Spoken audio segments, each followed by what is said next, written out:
انسان کی آنکھ اس وقت کھلتی ہے جب بند ہونے لگتی ہے۔ خوش نصیب ہیں وہ لوگ کہ جن کی آنکھ بند ہونے سے پہلے کھل جائے۔ آج کی مشعل راہ شخصیت ایک ایسی ہی ہستی ہے کہ جن کے دل میں قرب الہی کی تمنا اس وقت جاگی جب دنیا کی تمام تر رعنائیاں آپ کے جنبش ابرو پر تھیں۔ عصر حاضر میں روحانیت کے افق پر آپ وہ آفتاب ہیں کہ جس کی صحبت میں آنے والا ہر شخص ستارہ بن کر ابھرتا ہے۔ دنیاوی اور روحانی دونوں اعتبار سے آپ نے بے پناہ شہرت، عزت اور کمال حاصل کیا۔ دنیا بھر سے لاکھوں لوگ آپ سے فیض یاب ہو کر اپنے دلوں کو منور کر رہے ہیں۔ جو لوگ روحانیت میں ترقی کرتے ہیں، اپنا مقام حاصل کرتے ہیں، وہ دنیا سے بالکل کٹ جاتے ہیں، لیکن آپ نے دونوں شعبوں میں، دین اور دنیا، کمال آپ کو ملا اور عزت ملی، شہرت ملی، اور ایک ایسا مقام آپ کو ملا کہ جس پہ لوگ کہتے ہیں کہ اگر مقام ہو تو ایسا ہو۔ تو دونوں کو ساتھ لے کر چلنا، جس میں دنیا کے اعتبار سے جو آپ کے بزنس تھے اس کو بھی آپ نے ماشاءاللہ کمال دیا، اور جو آپ کے روحانیت کے حوالے سے جو آپ کو مقام ہے وہ ظاہر ہے وہ اپنی جگہ مشعل راہ ہے۔ دونوں کو کیسے ساتھ لے کر آپ چلے؟ بسم اللہ الرحمن الرحیم۔ نبی علیہ الصلوۃ والسلام کا ارشاد گرامی ہے، آپ نے علم کی تعریف فرمائی ہے کہ وٹ دا نالج از، جسے آپ دا نالج، العلم کہیں گے، آپ نے فرمایا العلم و علمان، علم کے دو حصے ہیں، دو شعبے ہیں، علم الادیان و علم الابدان، او کما قال رسول اللہ صلی اللہ علیہ وسلم۔ علم الادیان یعنی نارمیٹو سائنسز، عقیدہ، ایمان، اخلاقیات، دنیا، آخرت، بندے کا اللہ کا تعلق، یہ جو غیر مرئی چیزیں، نظر نہ آنے والی چیزیں ہیں، اس کے احکام، بندے کا دین، اس میں اس کا مقام، اور علم الابدان، فزیکل سائنسز کا علم، یعنی دونوں یہ 50-50 ہیں۔ آدھا علم علم الادیان ہے، آدھا علم علم الابدان ہے، physical science, normative sciences, physical sciences, یہ دونوں مل جائیں تو العلم، دا نالج بنتا ہے۔ اور ہماری یہ بر صغیر کی جو تاریخ ہے، اس میں آپ دیکھتے ہیں تو جب تک مسلمان حکمران رہے اور انہوں نے یونیورسٹیز بنائی، یعنی سکول کا تصور نہیں تھا مسلمانوں کے عہد میں، جہاں بنتی تھی یونیورسٹی بنے، جامعات جنہیں کہتے تھے۔ اب تو جہاں ہم جمعہ پڑھیں اسے جامع کہہ دیتے ہیں، جامع ترجمہ ہے عربی میں یونیورسٹی کا۔ تو جہاں بنتی تھی یونیورسٹی بنتی تھی، اور بادشاہ سے لے کر عام آدمی تک کی اولاد وہیں پڑھتی تھی، جرنیل وہیں سے آتے تھے، ڈاکٹر وہیں سے آتے تھے، سپاہی وہیں سے آتے تھے، واعظ مولوی وہیں سے آتے تھے، استاد وہیں سے آتے تھے، ہر شعبہ زندگی۔ جب انگریز نے مسلمانوں سے قبضہ لیا بر صغیر کا، تو اس نے دینی علوم کو ایک طرف کر دیا اور دنیاوی علوم میں بھرپور توجہ دی، چونکہ وہ ہمیں دین سے دور کرنا چاہتا تھا۔ اور یہ تو علماء حق کی محنت ہے کہ اس زمانے میں انہوں نے زکوٰۃ مانگ کر، چندے مانگ کر دین کو جاری رکھا، لیکن دینی علوم الگ ہو گئے، دنیا الگ ہو گئی۔ جس نے دنیاوی علوم پڑھے وہ دینی مدرسے نہیں جا سکا، اور جس نے دین پڑھا وہ کالج نہیں جا سکا۔ یہ ایک سازش تھی عالم اسلام کے خلاف۔ اب اس کے بعد جب ملک آزاد ہوا تو ہمیں چاہیے تھا کہ ہم اسے مرج کرتے۔ اب ہماری بدقسمتی یہ ہے کہ آدھا علم دنیا میں علوم والوں کے پاس، آدھا علماء کے پاس۔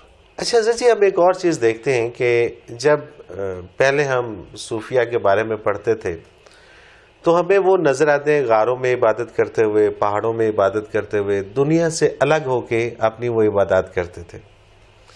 جب ہم آپ کی طرف آتے ہیں تو آپ دنیا کے اندر رہتے ہوئے سارے معاملات کو لے کے چلتے ہیں، تو یہ کانسیپٹ چینج ہو جاتا ہے آپ کے یہاں آ کے۔ اصل حقیقت یہ ہے جی کہ بعض اکابر صوفیہ جو معروف ہیں، جیسے باجی بستامی رحمۃ اللہ تعالی علیہ یا اسپاہی کے، تو وہ اپنی پسند سے باہر نہیں گئے۔ یہ ایسے لوگ تھے جن کے پاس مخلوق کثرت سے جمع ہو گئی، ان کے فالورز بہت ہو گئے، میلہ لگا رہتا تھا، تو بادشاہوں نے خطرہ محسوس کیا حکومت کے لیے، اور انہیں زبردستی شہروں سے نکال دیا گیا، اور لوگوں پر بھی پابندی لگا دی گئی کہ جہاں وہ جنگل میں ہے وہاں تم نہیں جا سکتے، کوئی بندہ انہیں اپروچ نہیں کر سکتا۔ یہ ایک سیاسی اقدام تھا جسے ہم نے دین کا حصہ سمجھ کر اپنا لیا ہے۔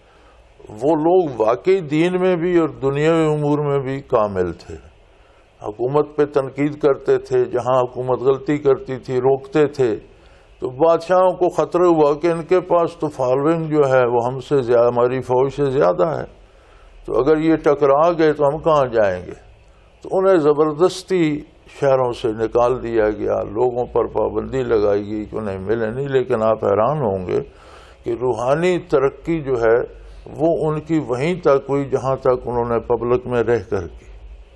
جب الگ ہو گئے تو وہاں مقامات روحانی رک گئے، وہیں رہے۔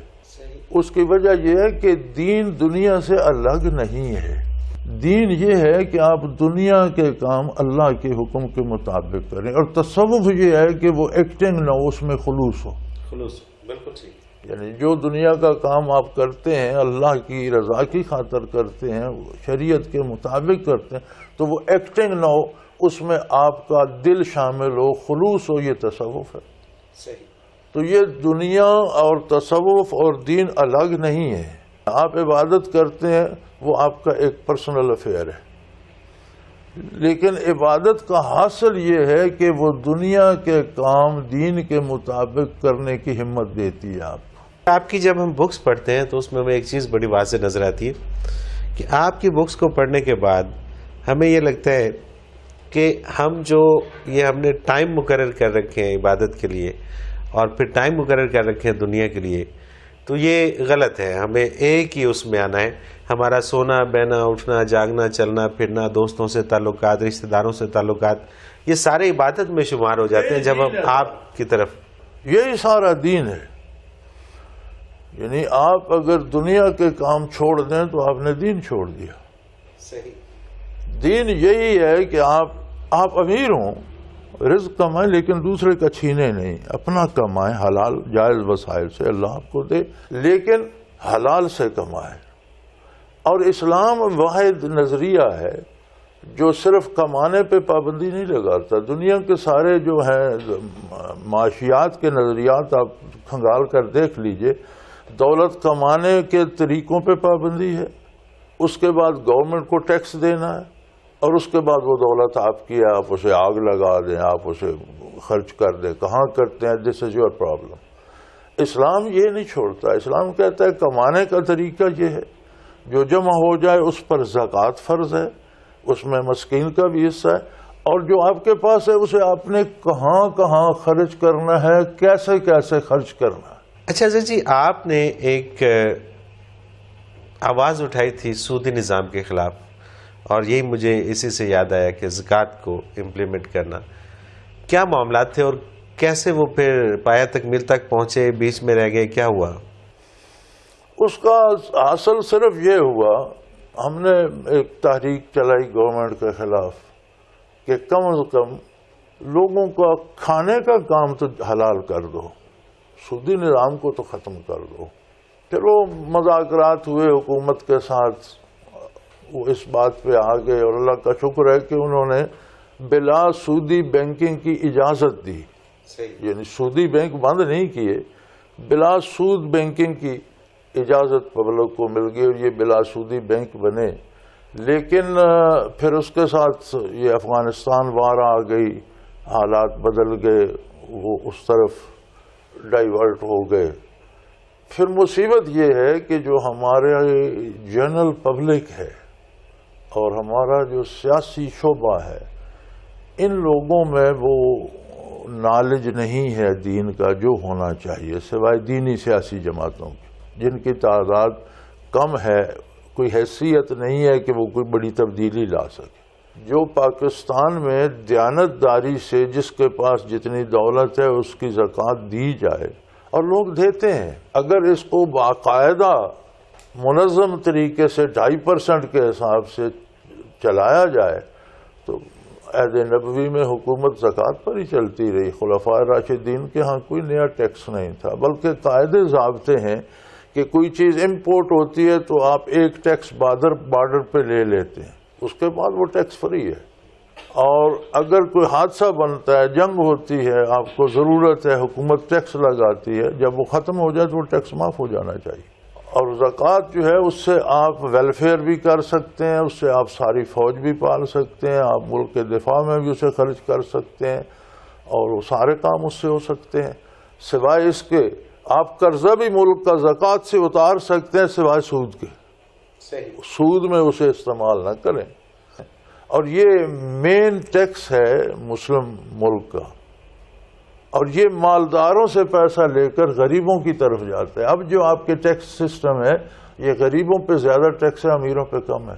کیونکہ جو ٹیکس انویزیبل ہے، بالواسطہ ہے، دال پر، چاول پر، گندم پر، یہ کہاں سے چلتی ہے جی؟ آپ زمین پہ ٹیکس لیتے ہیں جس میں روئی کاشت ہوتی ہے، کھاد پہ ٹیکس لیتے ہیں، روئی کی فصل آتی ہے اس پہ ٹیکس لیتے ہیں، سوت بنتا ہے اس پہ ٹیکس لیتے ہیں، کپڑا بنتا ہے اس پہ ٹیکس لیتے ہیں، کپڑا کارخانے سے مارکیٹ جاتا ہے اس پہ ٹیکس لیتے ہیں، ہول سیلر جب آگے دیتا ہے اس پہ آپ ٹیکس لیتے ہیں، وہ اگلا لے کے آتا ہے سڑک پر، جگہ جگہ آپ ٹیکس لیتے ہیں، پھر وہ پرچون بیچتا ہے اس پہ آپ پھر ٹیکس لیتے ہیں. یار یہ کیا تماشا ہے؟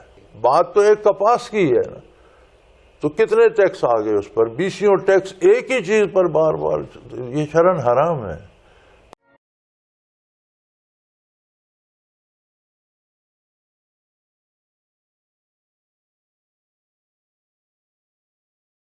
وہ لوگ جو ہمیں ہماری اوقات یاد دلاتے ہیں، آپ اپنے سفر نامے میں ان کو بے وقت کر دیتے ہیں. مغرب کی بات کر رہا ہوں. کیسے دیکھتے ہیں آپ؟ کیا فرق ہے ان میں ہم میں؟ دیکھیں جی، گزارش یہ ہے کہ یہ جو ہیومن ریس ہے اس کی ضرورت ہے عقیدہ. جس طرح اسے سانس لینے کے لیے ہوا چاہیے، پینے کے لیے پانی چاہیے، غذا چاہیے، اس کے بغیر یہ سروائیو نہیں، اسی طرح اس کی بیسک ضرورت ہے عقیدہ. اور آپ دیکھ لیں جو لوگ غاروں جنگلوں میں رہتے ہیں انہوں نے بھی عقیدے کے لیے کوئی پرانی روحوں کی پوجا کرتا ہے اپنے اندازے کے مطابق، کسی نے بت بنا لیا، کوئی ہوا کی درخت. یعنی کوئی شخص جنگلی ان پڑھ بھی آپ کو عقیدے کے بغیر نہیں ملے گا. یہ الگ بات ہے کہ عقیدہ صحیح ہے یا غلط ہے. This is a requirement of human being. اب جب اپنی ریکوائرمنٹ غلط طریقے سے پوری کرتے ہیں، مثلا آپ کو پیاس لگی، آپ گندا پانی پیتے ہیں تو بیمار تو ہوں گے.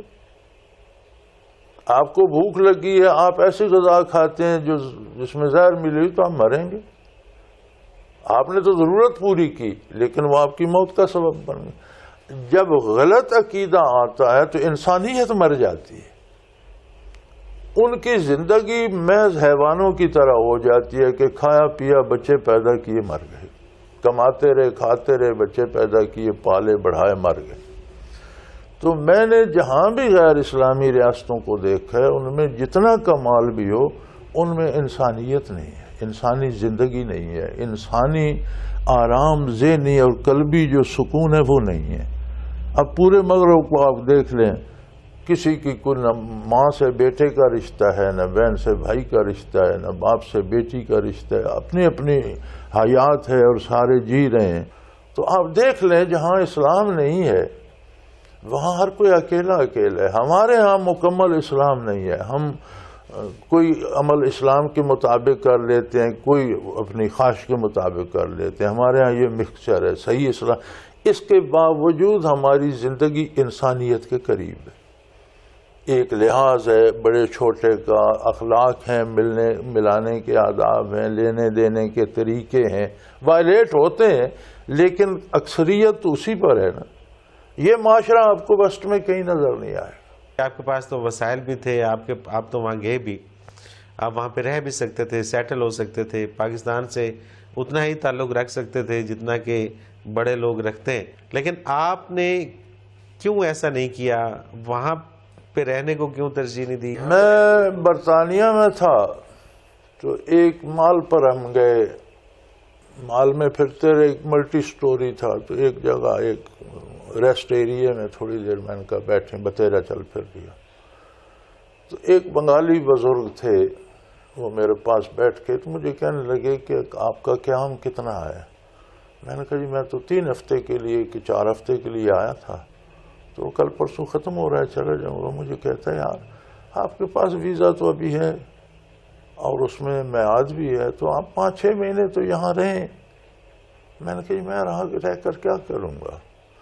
میں تو سال میں 1.5 مہینہ چھٹی کرتا ہوں اپنے ذاتی بزنس سے، کام سے، اور اس کے لیے آؤٹنگ کرتا ہوں، سیر کے لیے آ جاتا ہوں. میرے اور دوسرے میں فرق یہ ہے کہ لوگ آ کر ہوٹلوں پہ رہتے ہیں، عیش وغیرہ کرتے ہیں، سیر سپاٹے. میں آ کر دوستوں کے پاس ٹھہرتا ہوں اور دین کا کام کرتا ہوں، بیان کرتا ہوں، انہیں دین کی ترغیب دیتا ہوں، دین سکھاتا ہوں. تو واپس چلا جاتا ہوں. تو کہنے لگا لوگ تو یہاں سے جانے کا نام نہیں لیتے، ناجائز طریقوں سے بھی رہتے ہیں. میں نے کہا جی دیکھیں بابا جی، لوگوں کو جو سہولتیں یہاں نظر آتی ہیں میرے پاس وہ پاکستان میں موجود ہے، تو میں یہاں آ کر کیا کروں گا؟ مور اوور یہ ہے کہ وہاں ماحول میرے مزاج کے مطابق ہے، یہاں ماحول میرے 100% اپوزٹ ہے، تو میں یہاں رہ کر کیا کروں؟ اچھا جی، اکثر ہم یہ دیکھتے ہیں کہ لوگ یہ رونا روتے ہیں کہ جی پاکستان رہنے کی جگہ نہیں ہے، یہاں پر کرپشن، لوٹ پاٹ، مطلب طرح طرح کی باتیں، اور یہاں سے باہر چلے جانا چاہیے. آپ کی زندگی کو ہم دیکھتے ہیں تو آپ نے اپنی محنت سے یہ سارا کچھ بنایا. آج جو بھی سہولتیں آپ کے پاس ہیں یہ آپ کی اپنی محنت اس کے اندر شامل ہے. تو کیا ایڈوائز کریں گے آپ؟ اللہ کریم کی عطا ہے جی، اور توفیق دیتا ہے تو محنت کرتے ہیں. بات یہ ہے کہ دنیا میں پاکستان جیسا کوئی ملک نہیں ہے. میں نے جاپان بھی دیکھا، چین بھی دیکھا، ویسٹ بھی سارا پھرا، افریقہ بھی گیا، جگہ جگہ. آپ نے میرے سفر نامے میں دیکھا ہوگا، میں نے لکھا ہے کہ یار لینڈ سکیپ کی بات کر لو. ہم جہاں پہنچتے ہیں سیم لینڈ سکیپ ہے، سارا ملک پھر لو، ایک جیسے پہاڑ، ایک جیسے گھر مکانات، ایک جیسی گلیاں سڑکیں اور ایک جیسے لوگ. پوری دنیا کے کسی ملک، کسی شہر، کسی جنگل، کسی پہاڑ میں پاکستان آپ آتے ہیں، یہاں میرے پاس آپ آتے ہیں، یہاں آپ کو ایک پہاڑ میں 6 رنگ نظر آتے ہیں. پہاڑ ایک ہی ہے، اوپر ایک لیئر جا رہا ہے اس کا رنگ الگ ہے، نیچے ایک جا رہا ہے اس کا. اچھا پھر ہر لیئر کی جو پیداوار ہے، جھاڑی ہے یا بوٹیاں ہیں یا جڑی بوٹیاں ہیں یا درخت ہیں، وہ الگ الگ ہیں. ہر لیئر کی فضا الگ ہے، اس کے درخت، اس کی جڑی بوٹیاں الگ ہیں، اس کے جانور اور پرندے الگ ہیں. یار سبحان اللہ، سبحان اللہ. تو آپ پوری دنیا میں پھرتے رہیں، آپ کو یہ نہیں ملے گا، یہ کنٹراسٹ نہیں ملتا. پھر آپ پوری دنیا میں جائیں گے، کہیں صحرا ہوں گے تو صحرا ہی ہوں گے، جہاں جنگل ہیں جنگل ہیں، جہاں پہاڑ ہیں پہاڑ ہیں. یہاں آپ آتے ہیں، آپ کو سی لیول پہ بھی آپ کو گراؤنڈ ملتی ہے، صحرا بھی ملتے ہیں، آپ کو درمیانے درجے کی جو ہے سطح مرتفع بھی ملتی ہے، آپ کو ہمالیہ جیسے پہاڑ بھی ملتے ہیں. یعنی ایک وقت آپ کے پاس ڈیزرٹ بھی تپ رہا ہے اور برف بھی جمی ہوئی. یہ دنیا میں کہیں نہیں ہے. کیا بات ہے. اور پھر جہاں یہ ویدر اور کلر کنٹراسٹ ہوتا ہے، وہاں ہر طرح کی کھیتیاں، فصلیں، انڈر گراؤنڈ منرلز، تو ایوری تھنگ از ان پاکستان. باقی کسی ملک میں ایک چیز ہوگی، دوسرے میں دوسری ہوگی، تیسرے میں تیسری ہوگی. یہاں ہر چیز بیک وقت ہے. بلکہ میں کہا کرتا ہوں کہ اگر کوئی پاکستان کے گرد دیوار بنا دے جسے کوئی نہ آ سکے نہ جا سکے، تو دنیا کا واحد ملک ہے جو سروائیو کر سکتا. ورنہ ہر ملک کی 80% ضروریات امپورٹ ہوتی ہیں. یہاں کچھ بھی امپورٹ نہیں. یہاں کیا امپورٹ ہوتا ہے یار؟ یہ میک اپ کا سامان آپ کی مین امپورٹ ہے کیا؟ یہ کریمے اور پاؤڈر اور یہ. اور اگر آپ گندم امپورٹ کرتے ہیں یا آپ چینی امپورٹ کرتے ہیں تو یہ آپ کی نالائکی ہے، آپ کو تو ایکسپورٹ کرنی چاہیے. یہ نہیں؟ صحیح، بالکل صحیح. اسی طرح آپ کا اپنا اتنا تیل ہے آپ کی اپنی زمین میں، آپ کی اپنی زمین میں اتنی گیسز ہیں، آپ کے اپنی زمین میں سونا ہے، چاندی ہے، منرلز ہیں، ڈائمنڈز ہیں. یار آپ کیا کرتے ہیں؟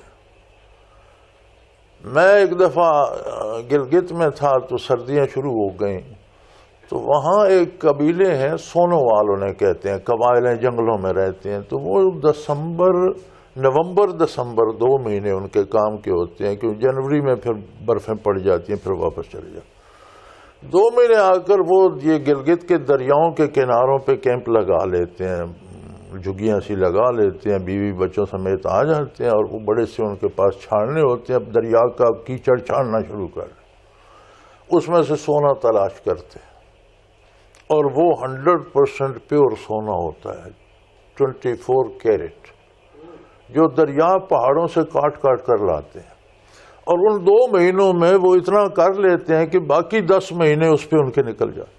اب جو سونے کی کانیں ہوتی ہیں وہ اس طرح نہیں ہوتی جس طرح یہ آپ نے کوئلے کی دیکھی ہیں کہ ایک سرنگ لگائی، نہیں، وہ پورا پہاڑ کاٹا جاتا ہے اور مٹی چھانی جاتی ہے۔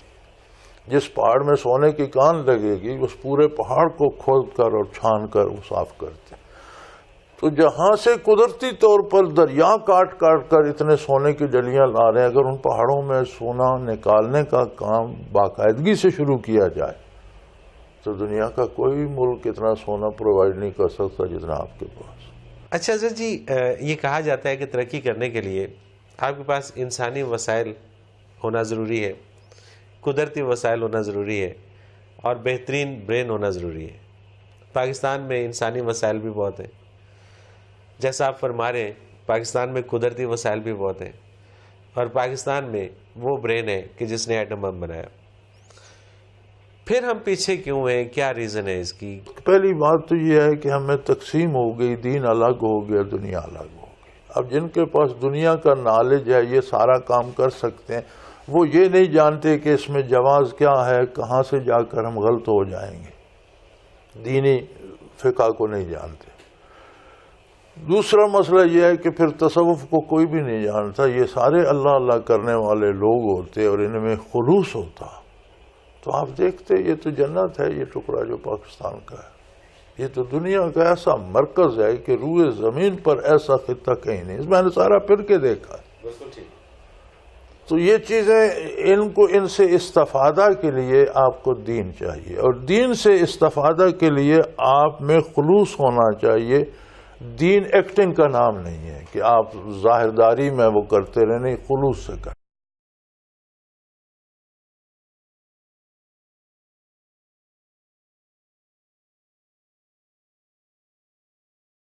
جی اب تھوڑا سا ہم اس طرف آتے ہیں، آپ کے بچپن کی طرف، اور پھر بچپن سے لڑک پن، اور پھر ظاہر ہے کہ ایک وقت ایسا آیا کہ جب قرب الہی حاصل کرنے کی طرف دل میں جاگی۔ یہ سارے معاملات کیسے ہوئے؟ میں الحمدللہ جہاں پیدا ہوا، ہمارا زمینوں پہ ایک ڈیرا ہے، گاؤں سے کافی دور، 4-5 میل گاؤں سے دور ہے، پہاڑوں میں۔ وہاں میری پیدائش ہوئی، میری تاریخی پیدائش ہے 31 دسمبر 1934۔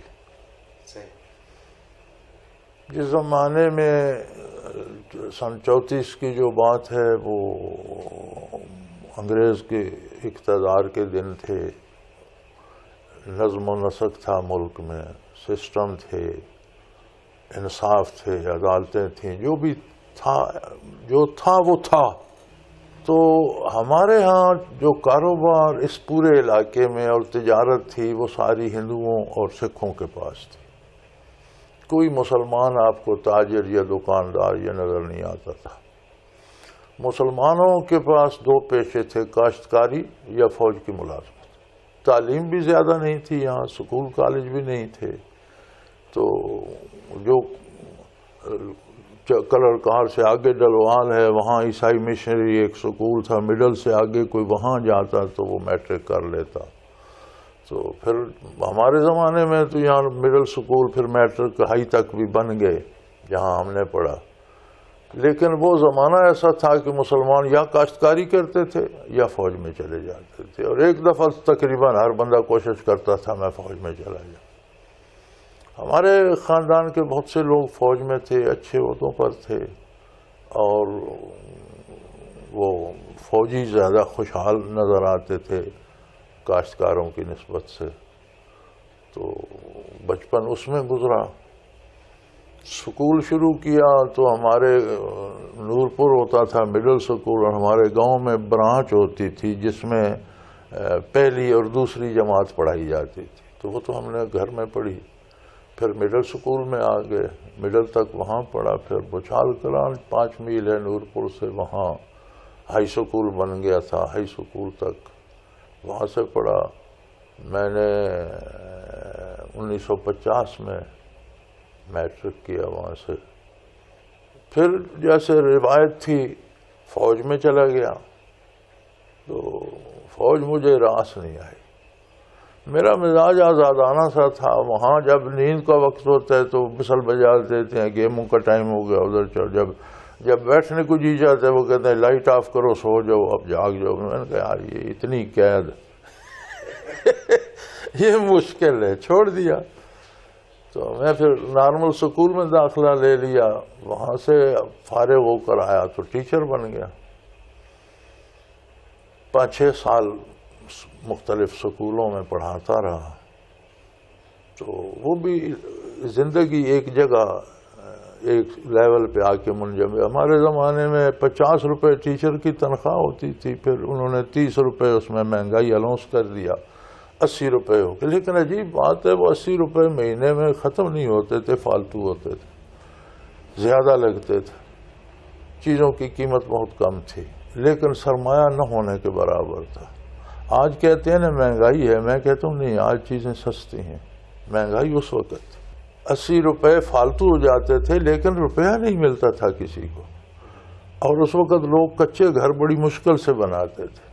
آج آپ کہتے ہیں چیزیں مہنگی ہیں، آج ہر بندہ بنگلے اور کوٹھیاں بنا رہا ہے، میں کہتا ہوں آج سستی ہیں، وسائل لوگوں کے پاس زیادہ ہیں۔ تو پھر میں نے کول مائننگ شروع کی۔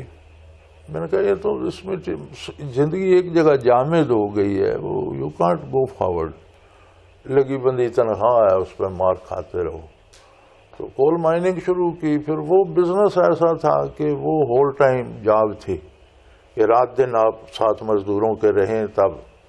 تو میں نے پھر سکول سے ریزائن کر دیا، میں نے کہا میں انصاف نہیں کر سکوں گا، کام اپنا کروں گا، تنخواہ ادھر سے۔ بڑا دوستوں نے کہا پینشن بن جائے گی، جو میں نے کہا چھوڑو پینشن حرام کی کیا، جب کام نہیں کر سکتے وقت آپ نے ادھر دینا ہے، روزی اللہ نے دینی ہے، کچھ حلال حرام کی تمیز ہونی۔ میں جب نہیں پورا اتر سکتا تو نہیں اتر سکتا، ریزائن کر دیا۔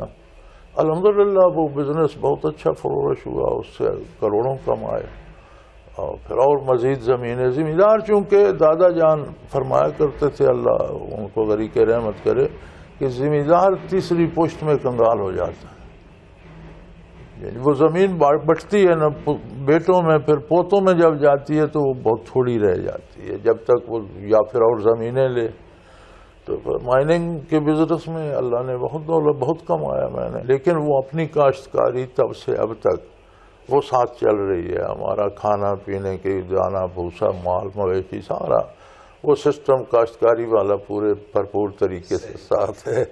مائننگ بھی چل رہی ہے، پھر اللہ نے بچے دیے، بچوں نے کسی نے ٹرانسپورٹ بنا لی، کسی نے پیٹرول پمپ لگا لیا، ایک دو نے مائنوں سنبھال لی، تو الحمدللہ وہ شعبے سارے چل رہے ہیں۔ اب میرے پاس زیادہ یہ دینی شعبہ میرے پاس ہے، اور اس میں بھی اسسٹ کرتا ہے عبدالقدیر، اور کاشتکاری کا شعبہ سارا ٹوٹلی میرے پاس ہے، یہ مویشیوں کا، یا پھر یہ پبلک بزنس میرے پاس ہے لوگوں سے ملنے کا، باقی سارے کام اب بچوں نے سنبھال لیے الحمدللہ۔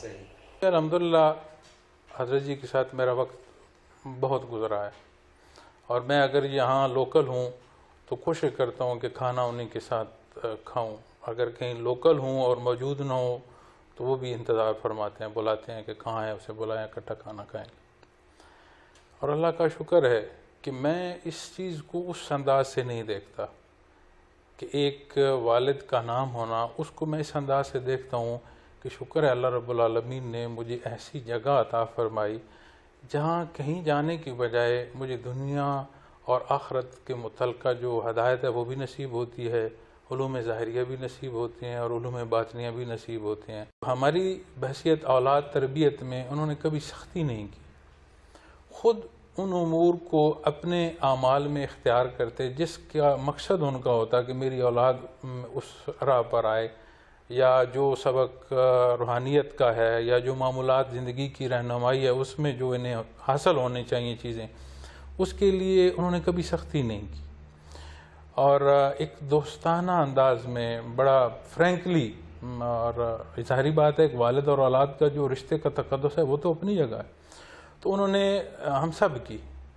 پرورش جو اولاد کی ہے وہ اس طرح کی۔ حضرت کے ساتھ کافی دفعہ عمرے کی سعادت کے لیے بھی سفر نصیب ہوا، تو میں نے مکہ مکرمہ میں ایک دفعہ پھر حضرت کے سامنے وہ محبت اپنی جگہ، وہ تعلق اپنی جگہ، لیکن ان کے اس لحاظ میں اتنا ایک آ جاتا ہے کہ بات نہیں ہو سکتی۔ اب یہ جھجک کا وہ پہلو ہے جو ڈر سے نہیں ہے، لیکن وہ محبت کا جو تقدس ہے نا، اس میں ایک ایسی کیفیت آ جاتی ہے کہ بڑی ہمت باندھ کے ان سے بات کرنی پڑتی۔ تو میں نے اپنا پورا سینسز اور پوری سوچ اکٹھی کر کے 1 دن 2 دن 3، آخر میں نے ایک دن دیکھا کوئی بندہ نہیں پاس بیٹھا تھا، تو میں نے بات عرض کی، پھر بھی کو نہ بولے۔ جب پھر بھی کوئی بات انہوں نے نہیں کی تو میں خاموش ہو گیا۔ پھر مجھے جو احساس مجھ پر بڑھا وہ یہ بڑا کہ شاید میں بہت گنہگار ہوں، شاید میں اس قابل نہیں ہوں کہ مجھے یہ چیز نصیب ہو۔ خاموش ہو گیا، اللہ پاک سے توبہ کی، رات پر اسی کیفیت میں رہا۔ سفر مکہ مکرمہ کا ختم ہوا، مدینہ منورہ چلے گئے۔ مدینہ منورہ میں بیٹھے تھے تو میں نے پھر بات نہیں کی، خاموش ہو گیا۔ تو حضرت کا مزاج ہے کہ حضرت ایسی جگہ تشریف رکھتے تھے جہاں روضہ اطہر بھی نظر آئے اور جالی مبارک بھی نظر آئے، وہاں بیٹھ کر تلاوت کرتے تھے۔ تو ہم سارے جو ساتھی بھی ساتھ ہوتے تھے یا اولاد میں سے جو سب ساتھ بیٹھے رہتے تھے، حضرت جی کے ساتھ گیا، وہاں بیٹھا تھا تو حضرت نے قرآن کریم منگایا، اٹھا کر قرآن کریم دیا، پڑھنا شروع کیا۔ جب انہوں نے تلاوت شروع کی میں نے بھی ساتھ تلاوت شروع کر دی۔ 1-2 ساتھی اور بھی تھے، باقی لوگ اس وقت ساتھ نہیں تھے۔ اعلیٰ حضرت کے ساتھ اچھا رش ہوتا ہے، جب بھی کبھی تشریف لے جاتے تو اچھے رش ہوتا تھا ساتھ، بے شمار ساتھی بھی ساتھ، یہاں سے بھی اور دنیا کے باقی ممالک سے بھی وہاں آ جاتے تھے۔ تو میں وہاں بیٹھ گیا، تلاوت کرنا شروع کر۔ حضرت نے جب تلاوت ختم کی تو میں بھی دیکھ رہا تھا کہ ختم کریں تو میں بھی ساتھ ختم کر کے قرآن کریم واپس ریک میں رکھوں۔ حضرت نے قرآن کریم بند کیا تو انہوں نے بات کو نہیں کی، میری طرف ہاتھ بڑھایا کہ لاؤ ہاتھ تو میں بیعت کروں۔ اب روضہ اطہر بھی سامنے ہے، گنبد مبارک بھی سامنے ہے، جالی مبارک بھی سامنے ہے، وہ ایک محبت اور تڑپ بھی تھی کہ جس راہ پر حضرت جی جا رہے ہیں، اپنے سامنے لوگوں کی تربیت بھی دیکھتے ہیں، کیفیات کی وہ باتیں بھی سنتے ہیں، واقعات بھی دیکھتے ہیں، وہ ایک بڑی تھی۔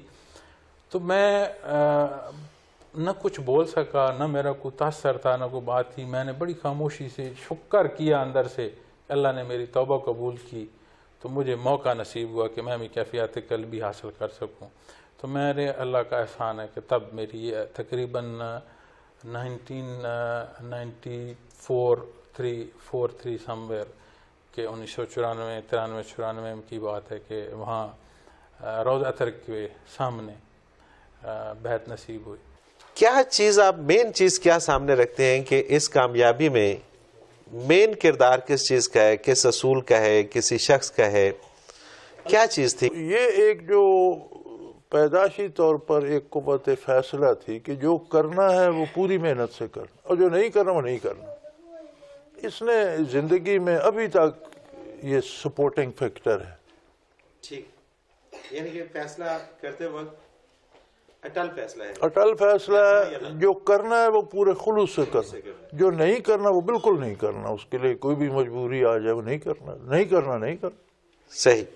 اچھا، یہ جو روحانیت کی طرف آپ کا رجحان آیا، کوئی مزاج چونکہ بنیادی طور پر بھی دینی تھا، پھر کچھ ساتھ دنیاوی تجربات بھی ہوئے، تو میں سمجھا کہ it is just the wastage of time, اور نہ صرف ٹائم بلکہ آپ کی ساری ایفرٹس بھی ضائع جاتی ہیں، ساری محنت بھی ضائع جاتی ہے، اور حاصل اس کا کچھ بھی نہیں۔ ایک ہے کہ ہر بندہ یہ سمجھتا ہے، لوگ مجھے بڑا بہادر سمجھتے ہیں، لوگ سمجھے نہ سمجھیں اس کے پاس کوئی اتھینٹسٹی نہیں، اس نے اپنے ذہن میں بنا رکھا، لوگ شاید برا سمجھتے ہوں گے، اس کی کوئی وہ ویلیو نہیں بنتی. تو میں نے پھر دیکھا کہ یار یہ جو لوگ دینی شعبے میں ہیں ان سے پوچھا جائے. یہ 58-59 کی بات ہے. حضرت رحمۃ اللہ علیہ ہمارے ساتھ منارے کے ساتھ پدرار گاؤں ہیں. میں نے یہ کول بزنس کا مرکز میرا منارہ بنا، پھر وہیں ایک گھر بھی بنا لیا، وہاں ایک شادی بھی کر لی. تو منارے کے ساتھ ہی تھا، میں وہاں گیا تو بڑی عجیب بات ہے، میری پہلی ملاقات بھی عجیب سی تھی. میں نے ان سے پوچھا، وہ معروف عالم تھے اور بڑے بہت پائے کے مناظر تھے، ملکی لیول کے لوگوں میں تھے. تو میں نے پوچھا مولانا کہاں ہیں؟ تو انہوں نے کہا جی آرام کر رہے ہیں. کہاں کر رہے ہیں بھائی؟ شاید جاگ رہے ہوں، آپ دیکھ لیں. میں اکیلا گیا، ایک لوہاروں کا گھر تھا اور اس میں انہوں نے اوپر ایک چھوٹی سی کوٹھڑی بنائی ہوئی تھی. کچا گھر تھا، کچی سی کوٹھڑی تھی چھوٹی سی، وہ انہوں نے بنائی ہوئی تھی. فالتو اوزار اور ٹوٹے پھوٹے لکڑی کے حل اور ذمہ داری کے آلات وہ اس میں انہوں نے ڈمپ کیے ہوئے تھے. تو میں اوپر سیڑھیاں چڑھ کے گیا تو اس میں انہیں ہٹا کر ایک جگہ ایک کھردری چارپائی پڑی ہوئی تھی اور اس پر ایک دری سی پڑی تھی اور ایک سرہانہ. اور حضرت سادے کپڑے پہنتے تھے اور ململ کی پگڑی اپنے منہ پہ پھیلا کے سوئے ہوئے تھے مزے سے. میں کافی دیر دیکھتا رہا. میں نے یار ملکی سطح کا عالم ہو، اس کا لباس بھی سادہ ہو اور اسے یہ بھی کوئی فرق نہ پڑے کہ جگہ کون سی ہے، ایک کھردری چارپائی مل گئی اس نے. تو یہاں کچھ حقیقت ہوگی، کیونکہ یہ جن پیروں مولویوں کے پاس میں گیا ہوں وہ تو ان کے شاگردوں سے بھی کم تر ہیں. اگر آدمی اتنے بڑے پائے کا عالم بھی ہو اور اتنی اس کی ملکی لیول کی شہرت بھی ہو تو اس قدر بے تکلفی، جس کا مطلب ہے یہاں کچھ حقیقت ہے. اور پھر وہیں سے ان کے ساتھ ہم وابستہ ہو گئے الحمدللہ. آگے ساری برکات پھر وہیں سے نصیب ہوئی.